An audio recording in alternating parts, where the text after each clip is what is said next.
You know, Minecraft is a pretty cool game. It's went from something that's looked like this to something that's evolved into this. I mean, that's kind of insane, but at the same time, the major updates the game received take absolute ages to release. It's really a shame if you ask me. Could you imagine the insane updates Minecraft could have if they doubled their workforce by hiring a second developer? That singular guy they've got working 16 days a year can probably get a little lonely sometimes. So today, we'll be exploring numerous benefits and changes that Minecraft would see if the guy they had working on it had an extra hand. I mean, with more than one guy, certain features could be way more fleshed out than they already are. Take copper, for example. Let's see, we can make the copper block. Yeah, that makes sense. You can use it to make a lightning rod, which honestly is a great feature. Long gone are the days of rushing to your wooden house anytime you see a lightning strike. Now you can just slap a lightning rod on that John and call it a day. Oh, you can also make a brush that you can only use on 2 blocks in the game. So I'm in game right now with my brush, and behind me, you can see I got some sand here and some gravel as well, but this isn't just any sand or gravel, mind you, okay? We got some regular sand, right? But then we also have this thing called suspicious sand. Now, if I raise these up a little bit, you can more easily tell. The regular sand and the suspicious sand, they have a little bit of a textural difference, so you can kind of see. Oh.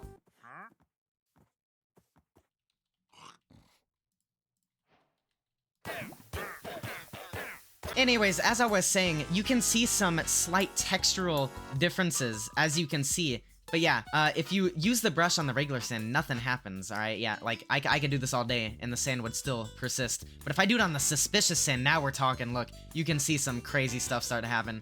And then it turns into a regular sand block. But every once in a while, I didn't get quite lucky this time, but every once in a while, it drops these things called angular pottery shards. Like the sand, the gravel also has its base variant, and the suspicious gravel, same deal. I'll show you guys, it's kind of cracking and everything, and this is the brush. This is pretty much all you can do with it. Actually, you know what? I'm a little curious.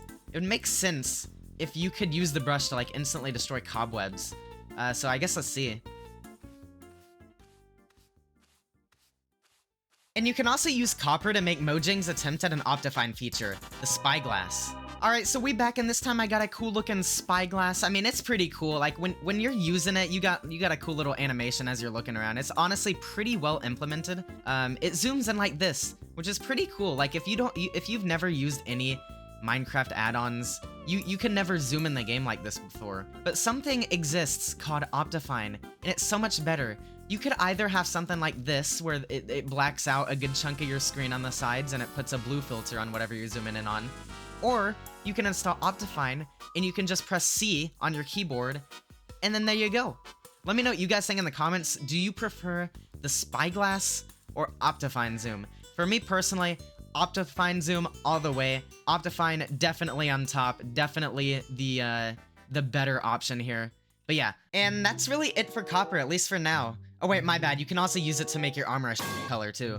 In my opinion, copper deserves to be so much more than that though, and if they hired an extra guy to work on the game, it totally could be. In real life, copper has amazing uses, especially in the electrical field. According to the most trusted source of information online, Wikipedia, copper wire is used in power generation, power transmission, power distribution, countless types of electrical equipment, and more. With a second guy working on the game, Minecraft could have really revolutionized redstone mechanics by expanding on literally any of those listed items. While making this video, I came across a mod pack that expands on copper in a believable way that fits vanilla Minecraft. For more tools, elevator mechanics, locks and keys for chests, vertical effing redstone, and more, this mod accomplishes what Mojang could have if only they hired an extra guy to work on the game. Also, while we're here, let's talk about the mob vote for a second. Mob votes are the dumbest thing I've ever had the misfortune to lay my eyes upon. Like, holy moly, dude, just add all 3 mobs, man. But then again, given the game only seemingly has 1 soul working on it, it's probably difficult for him to add all 3. It'd be one thing to add past mob vote losers over time, but not a single losing vote has been added since mob vote started back in 2017. You're honestly telling me that they're just never going to add a penguin mob to the game just because it lost to an armadillo. No hate to armadillos though, those things are cool, but my god, I just don't understand these dumb rules they set for themselves. Okay, last thing I want to cover for this section of the video is, yeah, this one's funny, vertical slabs. These things have been quite the hot topic in the community for a long time now, and most people want to see these in the game. But do you know what Mojang has to say about them? Brother, what? Minecraft updates, at least to most people, are too few and too far in between. Let's take the update we're currently on, the Trails and Tales update.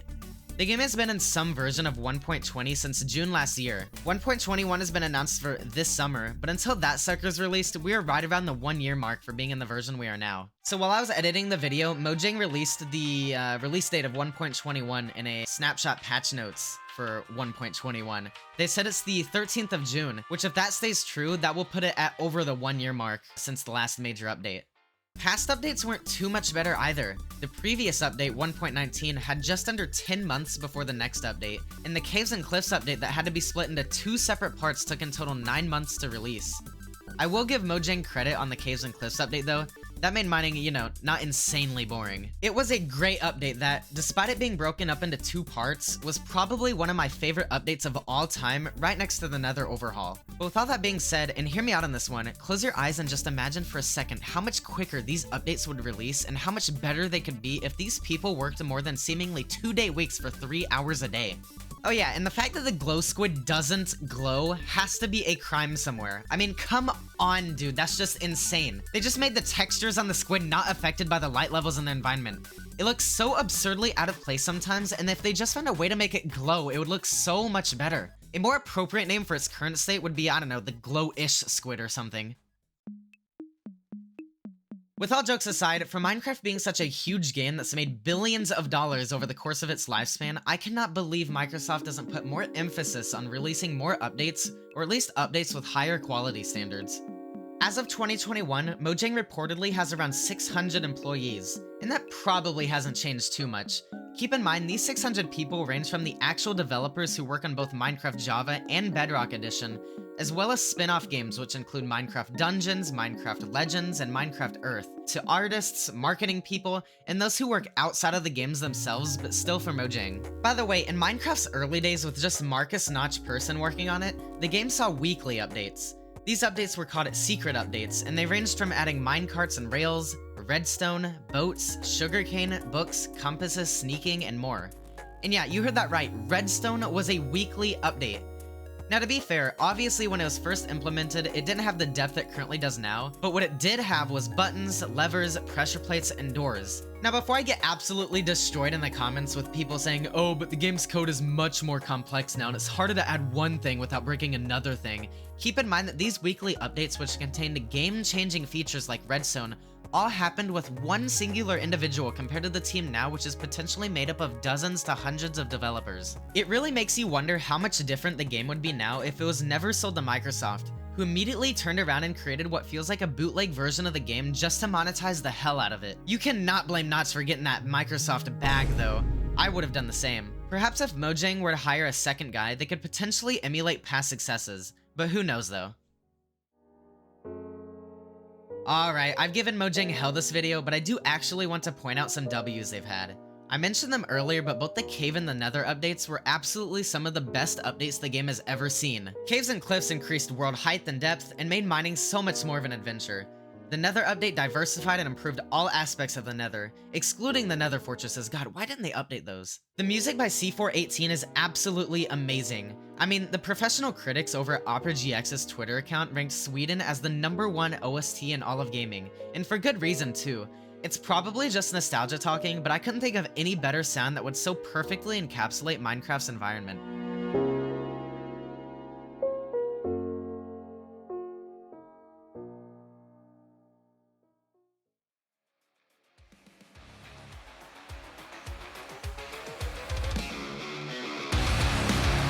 If you were the second developer, what features would you add? Personally, I think it would be cool if they added a microtransaction system where you have to pay $1 to load every single chunk, but that's just me. Let me know what you think, and as always, thanks for watching.